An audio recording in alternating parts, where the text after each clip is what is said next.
guys. It's another project that I'm getting ready to get started on. I thought I'd bring you guys along on it. It's an old rocking chair that my mother had, and that she wanted to get it restored, repaired. Some of the slats had broke out of it. The seat was completely destroyed, and I'll show you pictures of it here in a minute. But my thoughts on it was that perhaps I could bring you guys along on it and show you how I repair some of these old furniture, these old chairs, slats broke in and stuff. So many times I've seen nice rocking chairs and furniture that people have tried to repair and done more damage than good. A lot of times they'll get an arm that's loose or something, and the first thing they want to do is drive a tack in it or a nail, and really all that does is prolong the inevitable that the arm is going to be loose again.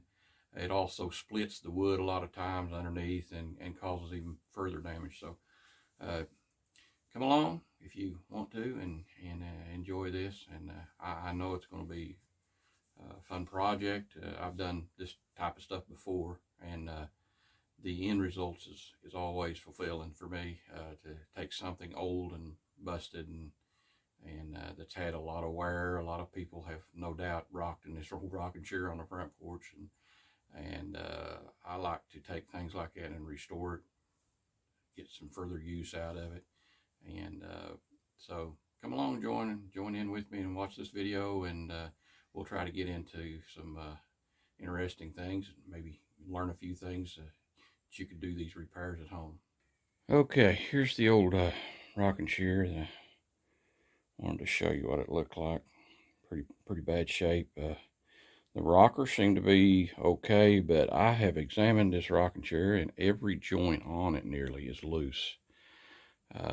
Like I said, prior owners, they tried to drive nails and tacks and put screws in the back to try to, prolong the inevitable, but it eventually broke loose anyways, and destroyed the seat there. As you can see, an old woven seat there, weaved with reeds. And here's the slats that you can see. One was broke. I don't know where the other end of it is, but the other one was just the extensions here that came out was just rotted away and broke off. I'll have to rebuild these out of, probably use oak, because I like to make something a little bit stronger wood there that's going to be holding that seat and stuff. These arms I'm going to have to rebuild too. They're completely loose. You can see how they're made there. Same thing here. I don't know if you can see that or not, but the ends are pretty bad shape. Yeah, they're rotted away and stuff. That's the splitting that I told you about. See, when they drove the screws from the back side into this, it split the wood, caused water damage, and then the whole end of it ends up getting rotted away, and it just comes up off. The other one same way. It's sorry about all the shaking around there. It's just decayed away, where they drove nails in through here. The best way for these is to glue these ends in and glue these in, and there's nothing wrong with drilling and putting a screw in to hold that tight and let that glue set up, and then plug it with a wood plug to where you can just sand it, and it's not very visible. And you can do that on the front and the back here. But all these joints, like I said before, they're all loose, and even the slats that remain, they're loose. So this chair is more than likely I'm going to have to disassemble the entire chair in order to get these joints glued back right to where they're going to hold.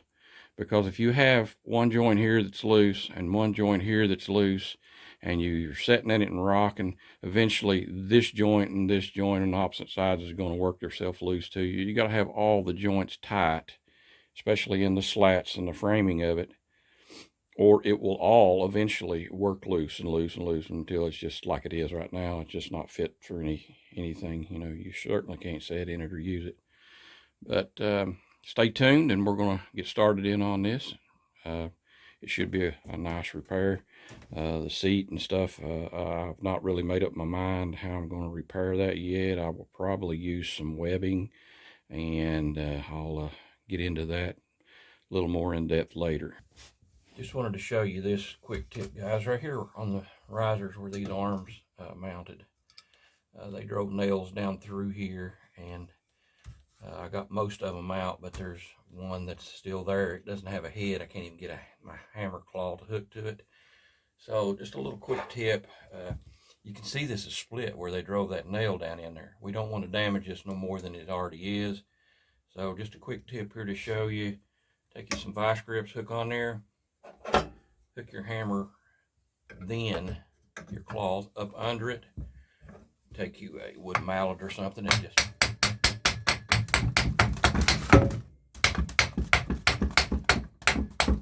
just tap it out of there. You can remove nails that way without putting stress on the limbs or the risers here, and it will keep a lot of the damage. We don't want to damage it any further, so we want to do the repairs as best as we can without doing any damage or any further miring it in any way. Okay guys, the next step is to disassemble this rocking chair, and in order to do that, the arms that sticks up, it's got the slats going across them.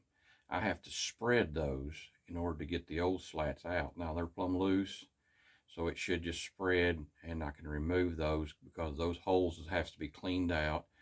The wooden pieces, if I keep them, I might have to make new ones if they're worth keeping. I have to clean the routered end on it there, you know, the round part, and then glue that and put it back in the hole on the arms.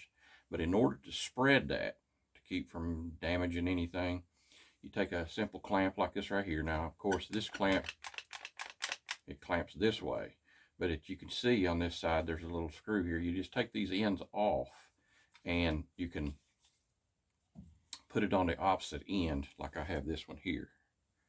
You see how that's completely reversed now? Now what's happening here is as you squeeze that, it spreads instead of, you know, clamping together. It spreads the arms. So we're going to put these between the two arms.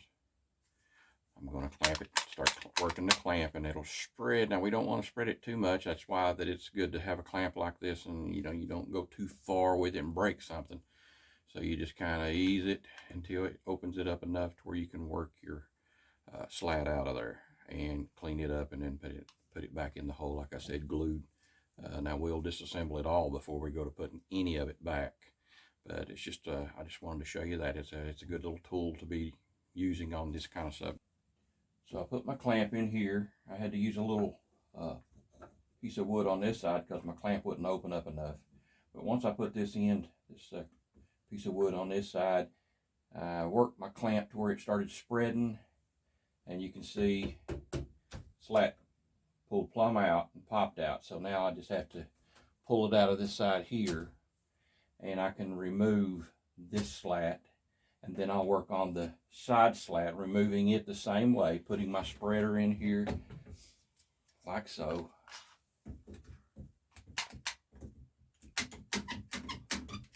And it's already spreading it out of the back right here. You can't see that. I'm sorry about that. Let me try to move this on over here. Yeah, as I work my clamp, it's already got it completely spread out of the hole here. So that's how we spread them out of there. I knew it'd come out because it was so loose. Sometimes you want to be careful because, like I said, when things gets loose like that, people want to put a screw in the back side. You want to check and make sure that there's no screws attached to it. You know, and if they are, remove them before you try to spread it and get your slats out. But in this case, it didn't have no screws or nails or anything in this one or that one. So we got them loose completely from the back here and from the side here. The next thing I'll do is work them out. I might have to cut this old, seat out, but I'll work them out of this end, this side here, this riser.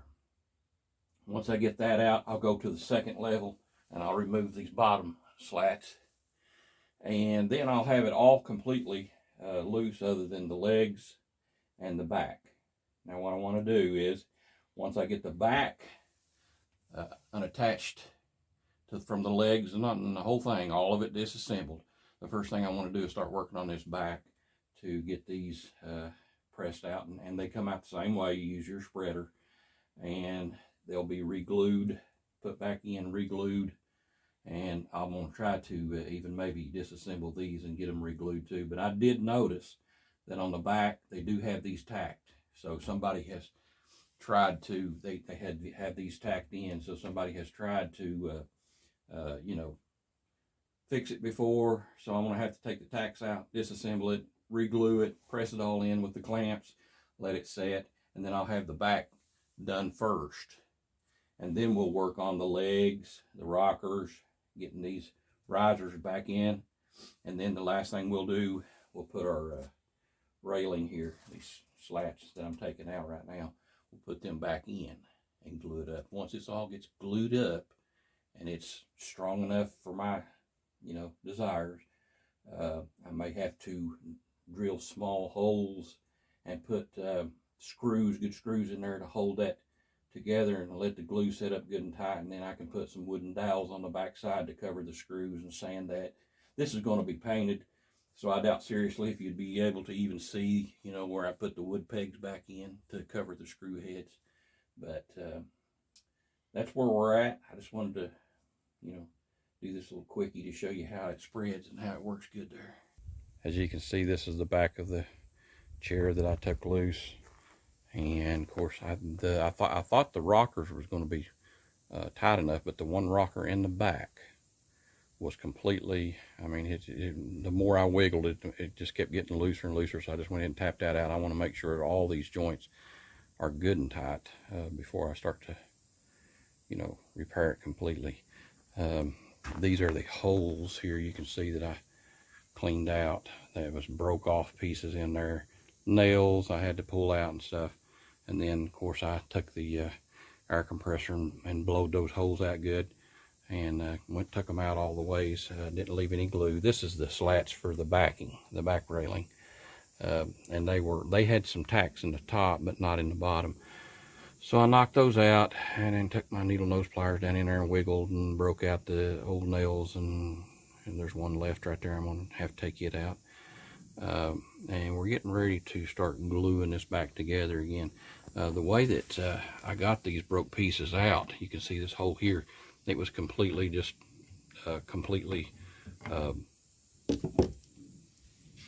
like this one. This one just fell out, but there was one in there that was broke off that wouldn't come out, and it just had to end here. So what I would do, I would take my screwdriver and I'd put it in dead center there, and then I'd drive into it, split it, turn your screwdriver, split it, and then take your the pliers and the screwdrivers and just keep working at it and pulling piece at a time out until I got it cleaned out. You got to get them cleaned out real good, because the pieces that I'm putting in, the new pieces, which I explained before on the other video, was walnut and so forth, and these up here is going to be oak. These are going to be the arms, and the arm will come out past this, you see, and the arm fits against that and then goes into here.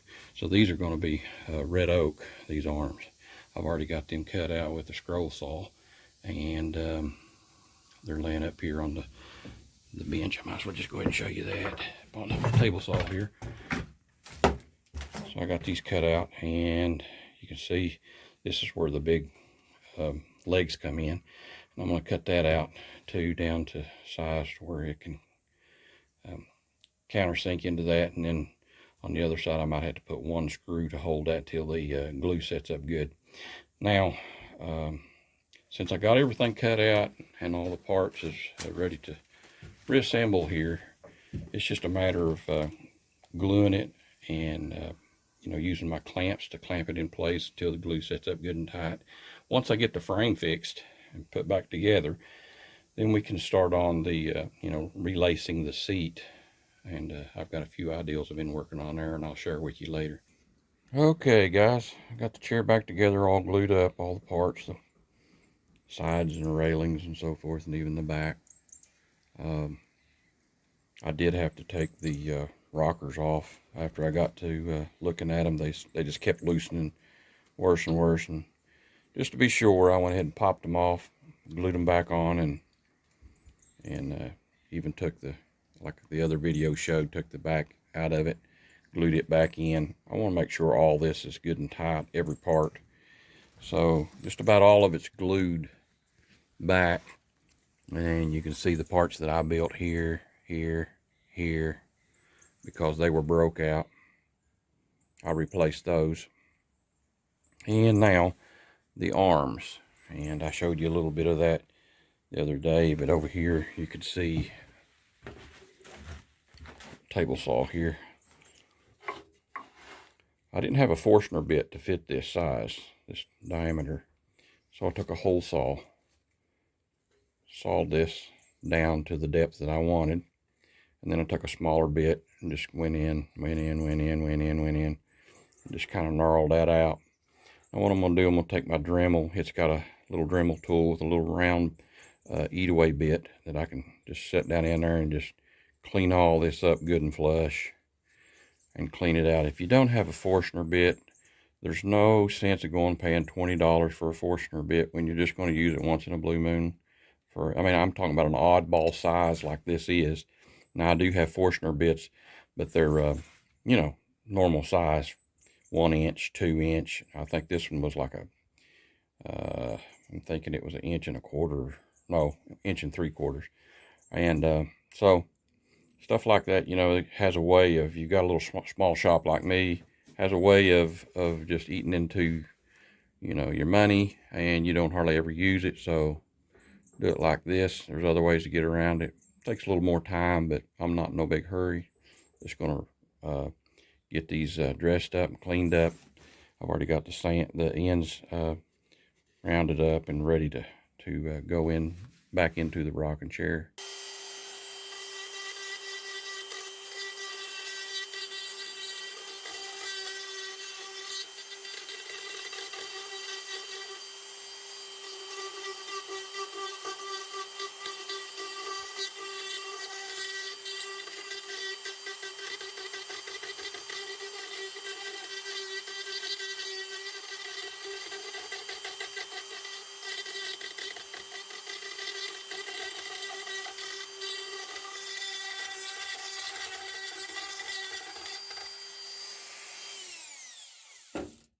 Okay. Reminds me of a bad day at the dentist, huh? You can see, I took my router bit there from this little Dremel here, little Dremel bit. Routed that out good as I can, and the rest of it will be sanding and maybe taking my little thin blade chisel and straightening this up real good and smooth, and then we'll move on to the next one. Get it all flushed out in there, and then we'll sand it real good. I might router the corners off just a touch. I don't want it to, the rest of the chair doesn't have that routered edge, so I thought, well, if I do any routering to it at all, I might just put a little edge on it here, round it off, or I may just use the sander just as cord, and I'll probably use the sander first and see how it looks, and if it's not enough, I'll take the router to it. But we're getting a little closer. I'm gonna get these put on, and on the back side here, y'all may have noticed I went plumb through with the bit. That was on purpose. That aligns me up once I get it put on there and glued. That aligns me up to where I can take a drill bit, and I'm gonna go through here with a small bit. Probably use a number 8 screw about yay long, and I'm going to countersink it. Just put the screw right on down and countersink it. I've got the bits to do that, countersink bits. And once I get it sunk, then we can put a little dowel on here and then saw it all flush and sand it down one last time, and then sand the chair and apply the paint, and then we'll go to lacing the seat.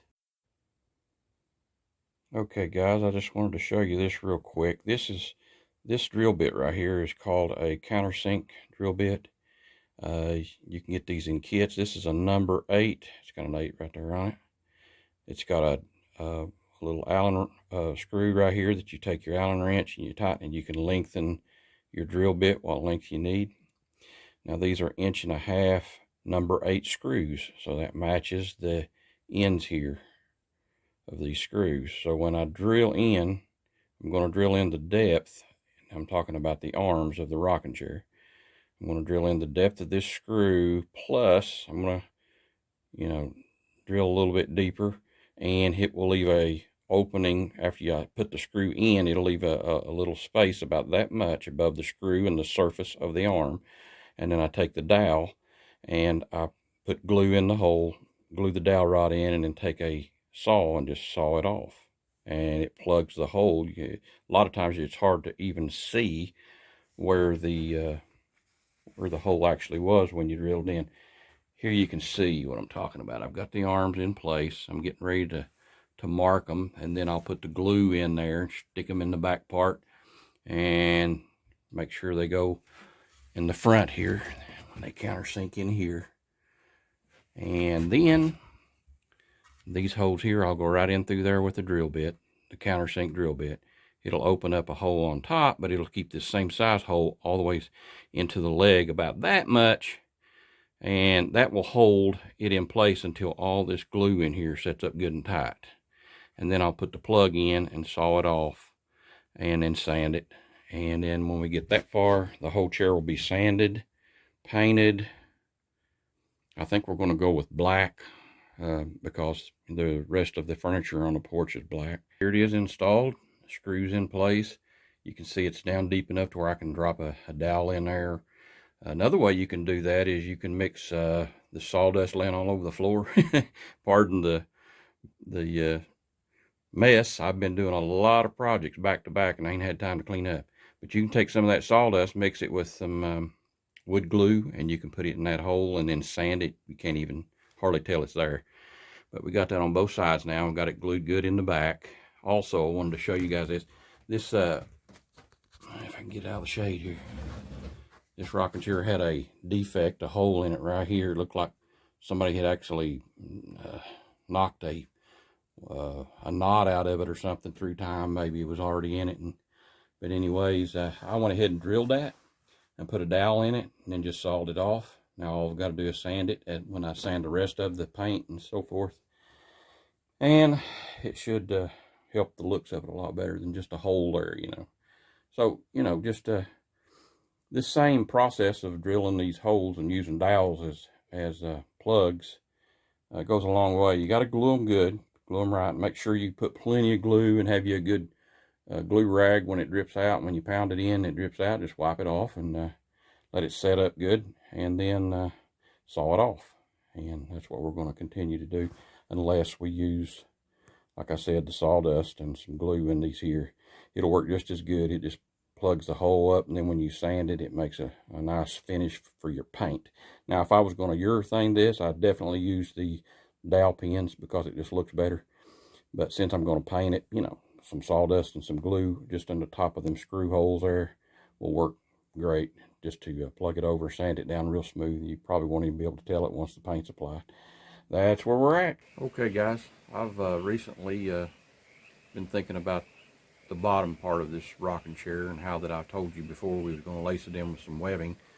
And because of some changes, I've had to make an executive decision here. So I've decided not to go with the webbing, and I'm going to put in a wood base for the seat to match the arms. One reason for that is being, the strength, of course, and also the looks. I like the way that the chair is turned out. I painted it. I'll show you here in a minute.